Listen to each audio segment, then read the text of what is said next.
UKలో 1 year masters. No IELTS required up to 5 years visa. High visa success rate. నేను అలాగే వెళ్తూ వచ్చాను. నిలదొక్కుకోవాలి, ఇక్కడ నెంబర్ 1 అనిపించుకోవాలి, నా స్థానం సుస్థిరం. ఇది లేకపోతే నేను బయట నయా పైసాకి పని చేయను. ప్రైమ్ టైం నా లైఫ్లో అయిపోయింది కాబట్టి ఇక్కడ ఏమైనా సరే అని ఆ రకంగా వెళ్ళాడు. ఎక్కడ ఈగోకు వెళ్లకుండా, ఎక్కడ హర్ట్ అవ్వకుండా, వాళ్ళు నన్ను సినిమాలను తీసేసరే, నన్ను కాదన్నారే అనే కోపం కంటే కూడాను వాళ్ళని ప్రసన్నం చేసుకోవాలి. వాళ్ళు మళ్ళీ అతన్ని మనం బాధ పెట్టుంటామేమో కదా అని వాళ్ళ మనసుల్లో వాళ్ళు అంటే వాళ్ళు గిల్ట్ ఫీల్ అయ్యేలాగా చేసి నెక్స్ట్ ఏమైనా సిద్ధం సినిమా చేయాలయా అని అనిపించేలాగా నా బిహేవియర్ ఉండేది. ఆ బిహేవియర్ తోటి వాళ్ళ ఆఫీస్కి వెళ్ళి కూర్చునేవాడిని. అంటే అక్కడ నాకు ఒక పౌరుషం లేదని కాదు, పరిస్థితి నాకు అనుకూలంగా మలుచుకోవటంలో నేను అది ఆ రకంగా కొంచెం తగ్గినట్టు తగ్గి వెళ్తాను.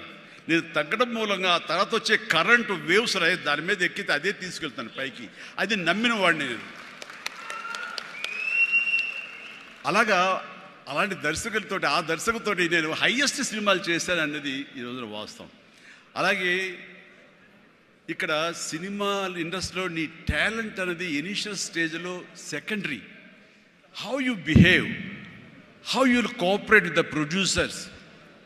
So all the time how you look into their benefit, వాళ్ళ బాగులు ఎలా చూసుకుంటావు, వాళ్ళకి లాభం రావాలి ఎలా చూసుకుంటావు అనే దాని మీద దృష్టి పెడితే అది నిన్ను మరింత దగ్గర చేర్చుకుంటుంది. రామారావు గారి ఎగ్జిట్ తర్వాత, ఆయన పాలిటిక్స్కి వెళ్ళిన తరువాత ఒక గ్యాప్ లోపల ఉన్నారు మహానటులు ఎంతోమంది ఉన్నారు. శోభన్ బాబు గారు, కృష్ణరాజు గారు, కృష్ణ గారు, నాగేశ్వర గారు అందరూ ఉన్నారు.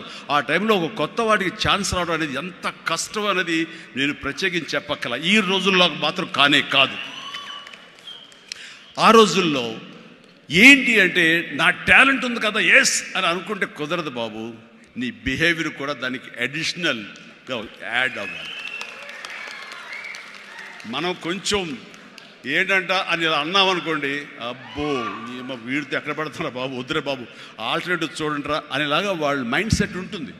మనలాంటి నటులు ఎంతోమంది ఉంటారు.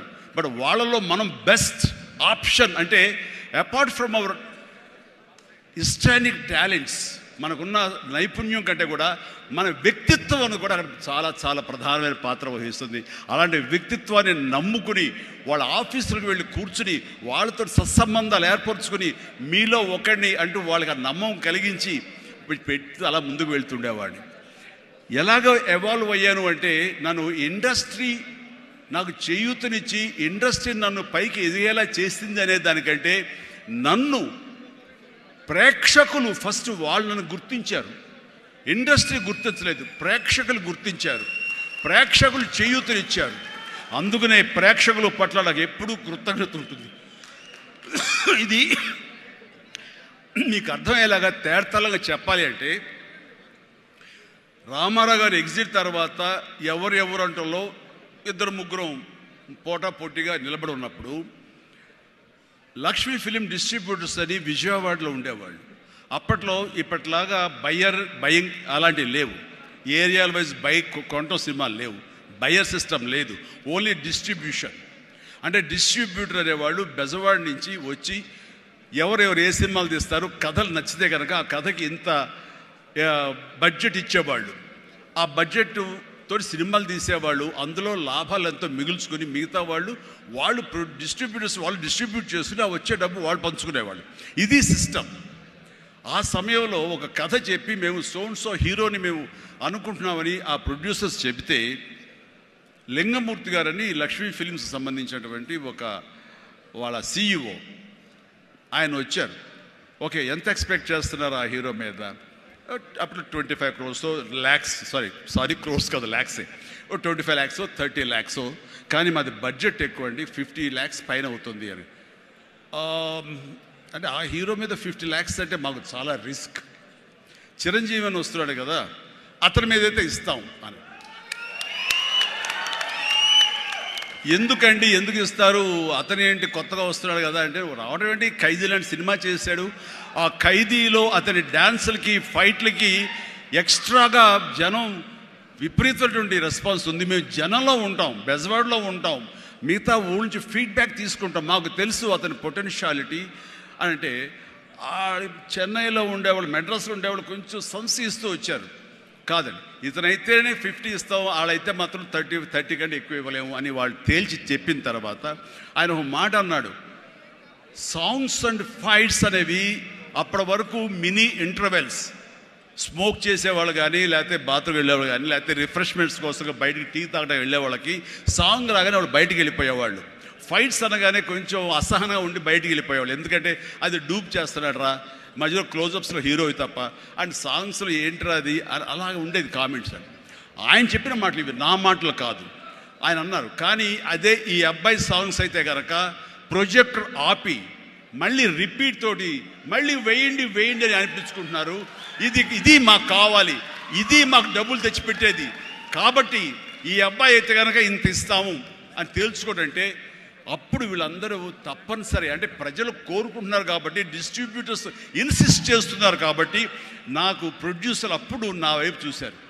అది పోయి ఏమైందంటే రామారావు గారి తర్వాత రామారావు గారి ప్రొడ్యూసర్లు ఎవరున్నారో అంతమంది ప్రొడ్యూసర్, దేవిప్రసాద్ గారు, చలసాని గోపి గారు, త్రివిక్రమ్ గారు అండ్ వాట్ నాట్, ఏడు నాగేశ్వరరావు గారు, ఇలాంటి నిష్ణాతులైన ప్రొడ్యూసర్లు అందరూ ప్రతిరోజు నా షూటింగ్లు ఎక్కడ జరుగుతున్నా, ఎవరితో జరుగుతున్నా, ఏ ప్రొడక్షన్ జరుగుతున్నా సరే వచ్చి నా దగ్గర కూర్చుని వాళ్ళందరూ కలిపి ఈవినింగ్ స్నాక్స్ తింటూ ఉండేవారు. అప్పుడు అనేది ఇది కదా నా బలం, ఇది కదా నేను సాధించుకున్నాను అని. రామారావు గారి ప్రొడ్యూసర్లు తిరిగి నాతో సినిమాలు తీస్తుంటే అది ఎనలేని బలం. నెంబర్ 1 హీరో అవ్వాలని అనుకున్న నాకు ఆ క్షణం అనిపించింది, అయ్యానని ఒకసారి కాలర్ ఎగరేస్తే ఏమవుతుందో కూడా నాకు తెలుసు. అందుకనే అణిగిమణిగే ఉండాలి, ఎప్పుడు సబ్జ్యూడ్గానే ఉండాలి. నెంబర్ 1 అనేది నా మైండ్లో ఎప్పుడు పెట్టుకునేవాడిని కాను. స్వేర్ కష్టపడి పనిచేస్తే ఆటోమేటిక్గా ఆ నెంబర్ అట్లాగే ఉంటుంది తప్ప ఎక్కడికి పోదు. అదే నమ్మకంతో తప్ప నేను నెంబర్ 1 చెప్పుకుంటే అది నాతో నిలబడుతుందన్న నమ్మకం లేదు. మనం కష్టపడి అలాగే అదే విధంగా ముందుకు సాగుతూ ఉంటే కనుక ఆటోమేటిక్గా వస్తుంది. ఆ నెంబర్ 1 స్థానం అలాగే నిలబడి ఉంటుంది. అది గట్టిగా నమ్మిన వాడిని. ఇది ఎవరు చెప్పింది కాదు, నా అంతరాత్మ నాకు చెప్పింది కాబట్టి దాంతో ఫాలో అవుతూ వచ్చేవాడిని. అందుకని ఈ రోజున నేను సరదాగా ఎంటర్‌ప్రెన్యూర్‌షిప్ వెళ్ళది నేను నా సోత్కర్షం చెప్పకూడదు అనుకుంటున్నప్పుడు నేను ఏం పాయింట్ చెప్పాలని ఊరికి గూగుల్ చేసేవేళ చేస్తే the key principles to become an entrepreneur, identify your passion. NCC తర్వాత నిర్దిష్టంగా నా ప్యాషన్ ఏంటో నాకు తెలిసి వచ్చింది, acting. And take calculated risk. నాన్నన్నారు, ఈ సినిమా ఇండస్ట్రీలో ఎవరు తెలియదు, నువ్వు వెళుతున్నావు, అది రిస్క్ కదరా, మరి అక్కడ ఎవరు రాణించకపోతే ఏం చేస్తారు? నాన్న రాణించకపోతే ICWAI ఆ కోర్సు చేరతాను ఎగ్మూర్లో, అందులో సైమిల్టేనియస్గా చదువుతాను, టైం వేస్ట్ చేయను అంటూ పగలంతా ఫిల్మ్ ఇన్స్టిట్యూట్, ఈవినింగ్ అయ్యేసరికి ఈ యొక్క ICWI ఎగ్మూర్ అని చెన్నైలో ఉండేది. ఆ ప్రాంతంలో ఆ ఇన్స్టిట్యూట్లో నైట్ కాలేజీ చదివేవాడిని. ఒక 6 months అయిన తర్వాత చాలా కష్టమైపోయేది, నైట్ నిద్ర లేకుండా, పగలేమో ఈ ఫిలిం ఇన్స్టిట్యూట్లో నేను అనుకునేది చేయలేక నెమ్మదిగా నా ఇంట్రెస్ట్ స్ట్రెంగ్తన్ అవుతుంది, నాలో బలమైనటువంటి నమ్మకం ఏర్పడుతుంది, ఖచ్చితంగా రాణించగలన్న బలంతో వేసారంటే దీన్ని తెలియకుండా నేను వదిలేశాను. అది అలాగా. సో ఆ రిస్క్ తీసుకున్నాను నేను చెన్నై వెళ్ళి. Set clear achievable goals. నాకున్న టాలెంట్ డ్యాన్స్ అచీవ్ చేయగలను, నాకు టాలెంట్ ఒరిజినల్ ఫైట్స్ చేయగలను. I can do that. Performance ఇవ్వగలను.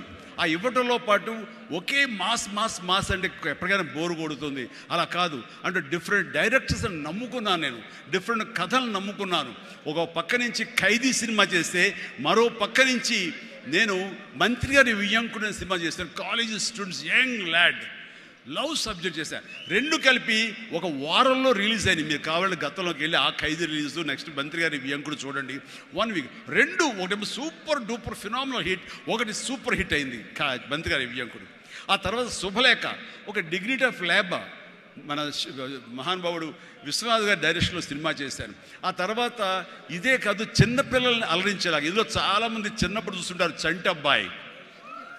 ఆ సినిమా ఆ చేసిన ఆ ఫార్స్ కానివ్వండి, ఆ స్లాప్స్టిక్ కామెడీ కానివ్వండి, ఇప్పటికీ చాలామంది చెప్తుంటారు. వాళ్ళందరూ ఐఏఎస్ ఆఫీసులో వాళ్ళు పెద్దవాళ్ళు అయ్యారు, వాళ్ళందరూ అయినా సరే చెప్తుంటారు.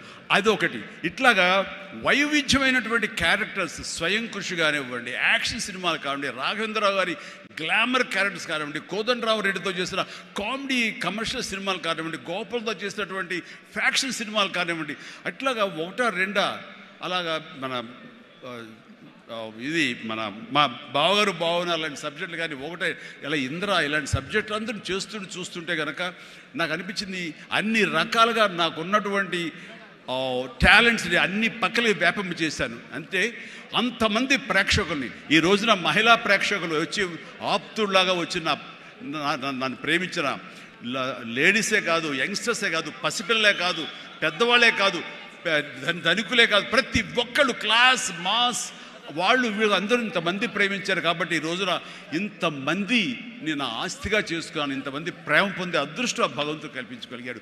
ఎందుకంటే నేను లిమిటేషన్స్ పెట్టుకోలేదు. ఆ రకంగా అది నాకు ఎంతో హెల్ప్ అయింది. అలాగా delivery, high quality work, constantly market understanding. Yes, ఈ రోజున ఒకటే రకమైన డ్యాన్స్లు వేస్తుంటే కనుక బోర్ కొట్టచ్చు. సో ఏం చేద్దాం, డ్యాన్స్లో కానీ ఫైట్స్లో కానీ వైవిధ్యం ఎలా తీసుకొద్దాం అనుకున్నప్పుడు ఫారిన్ వెళ్ళినప్పుడు నా భార్యతో పిల్లలతో ఎంజాయ్ చేయడం కాకుండా అక్కడ దొరికేటువంటి వైవిధ్యమైన డ్యాన్స్ క్యాసెట్స్ తీసుకొచ్చేవాడు, VHS క్యాసెట్స్. అందులో మైకేల్ జాక్సన్ ఉండేవి. అప్పుడు ఇక్కడ ఇండియాలో VHS క్యాసెట్లు కానీ VHS ప్లేయర్స్ కానీ ఉండేవి కదా, వీడియో ప్లేయర్స్. అవి తీసుకొచ్చి ఒక ప్లేయర్ కొనుక్కొచ్చి అవి చేసుకునేవాడిని, అవి డ్యాన్స్ మాస్టర్లు చూపించేవాడిని. అదే ఈరోజున డిస్కో డ్యాన్సులు కానివ్వండి, బ్రేక్ డ్యాన్సులు కానివ్వండి, వేవ్ డ్యాన్సులు కానివ్వండి, ఇలాంటి డ్యాన్సులు రావడానికి నేను వైవిధ్యంగా ఉండాలని ఎప్పటికీ పరితపిస్తూ ఉండేవాడిని. వాళ్ళ మొనాటినిగా ఫీల్ అయ్యేలా చేసేవాడిని కాదు. అది ఫైట్స్లో కూడా అదే విధంగా ఉండేది. And then critically important is understanding your target audience and customers.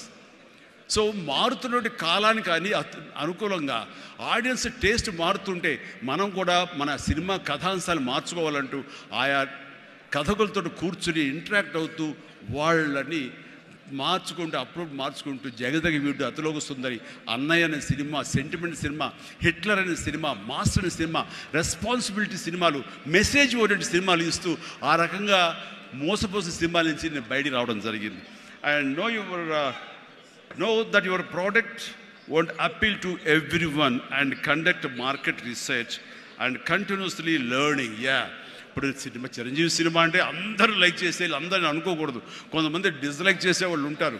కానీ డిస్లైక్ చేసేవాళ్ళని కూడా మనం ఇంప్రెస్ చేయాలి అంటే కనుక మనం ఏ విధంగా మన యాక్టింగ్లో మార్పులు చేర్పులు చేసుకోవాలి అనుకుంటాడు.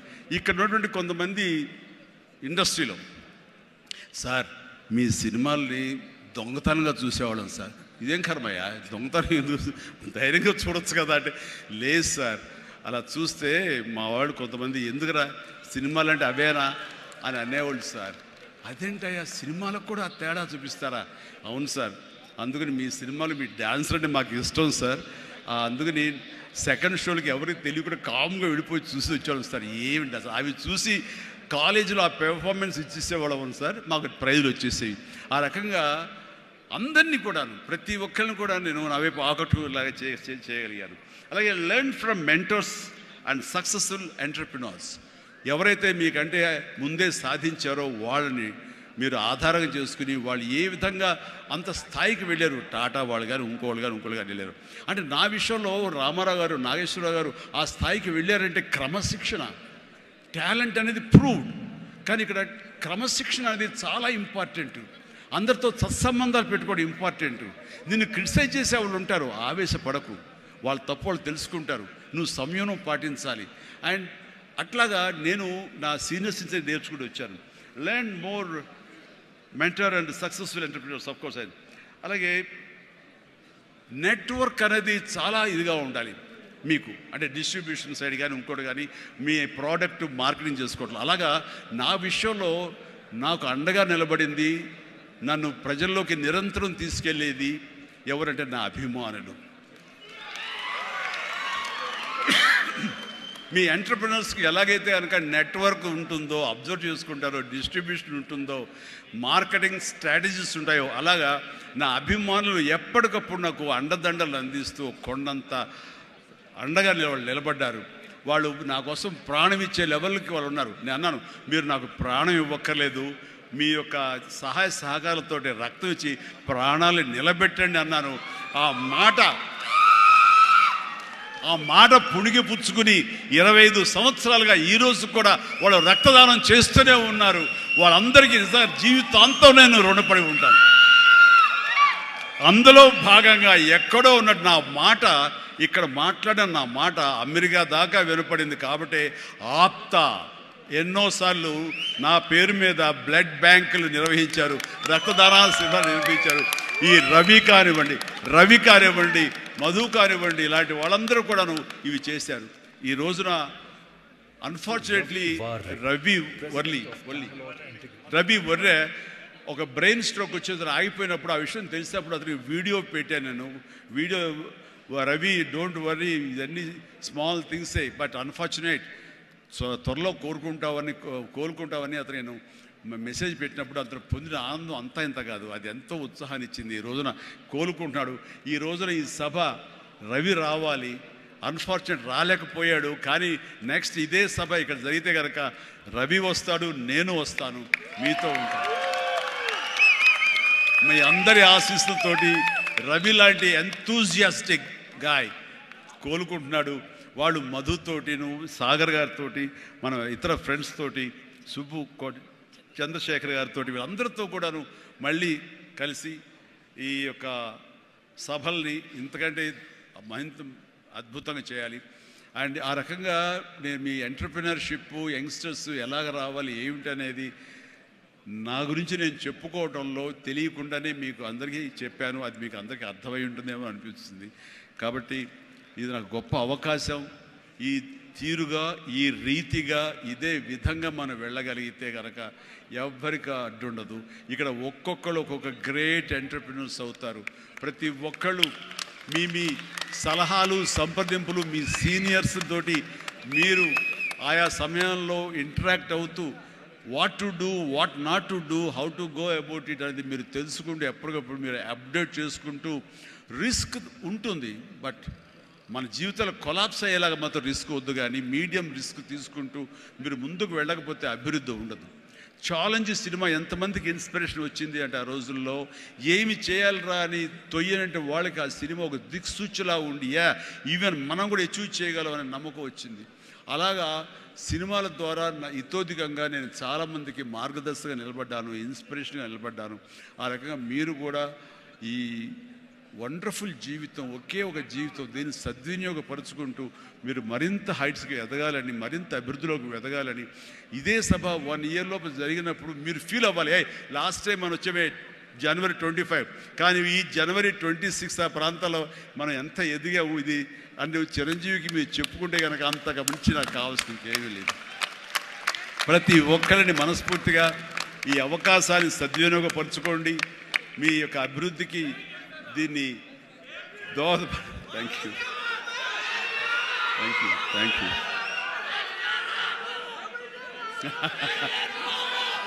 ఎస్, ఇందాక నుంచి చాలా చెప్తూ నా అచీవ్మెంట్స్ గురించి చెప్పాను. Pawan Kalyan is my achievement,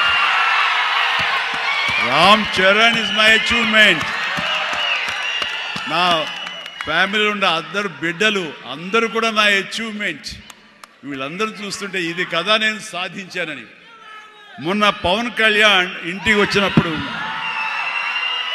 ఒక మాట అన్నాడు, అన్నయ్య నీకు ఒక మాట అన్నయ్యవాడికి గుర్తుందా అని. ఏమన్నానరా, మన ఇంట్లో ఇంతమంది మీరందరూ ఉన్నందుకు, నాకు ఈ అవకాశం భగవంతుడు ఇచ్చినందుకు ఇది నాతో ఆగిపోకూడదు. ఒక రాజ్ కపూర్ ఫ్యామిలీలో ఎంతమంది ఎలా ఉన్నారో ఆ రకంగా మరొక రాజ్ కపూర్ ఫ్యామిలీ మన మెగా ఫ్యామిలీ అవ్వాలి అని నువ్వు చెప్పావు. ఈ రోజున చూస్తుంటే, తలుచుకుంటే నీ మాట ప్రభావం నీ మాట మంత్రంగా ఈరోజు పనిచేసి మన ఫ్యామిలీలో ఇంతమంది 9 ఉన్నాము, 10 మంది దాకా ఉన్నావు అంటే కనుక నీ మాట పవర్. ఎందుకంటే నువ్వు చాలా నిష్కల్మషంగా అంటావు, అనేదో కన్విక్షన్తో అంటావు, అందులో ఎలాంటి పొల్యూషన్ ఉండదు కాబట్టి దానికి బలం ఎక్కువ అన్నయ్య. మంచి మనసుతో అంటావు, పాజిటివ్తో అంటావు అని కళ్యాణ్ బాబు అంటే అవును కదా అనుకున్నా.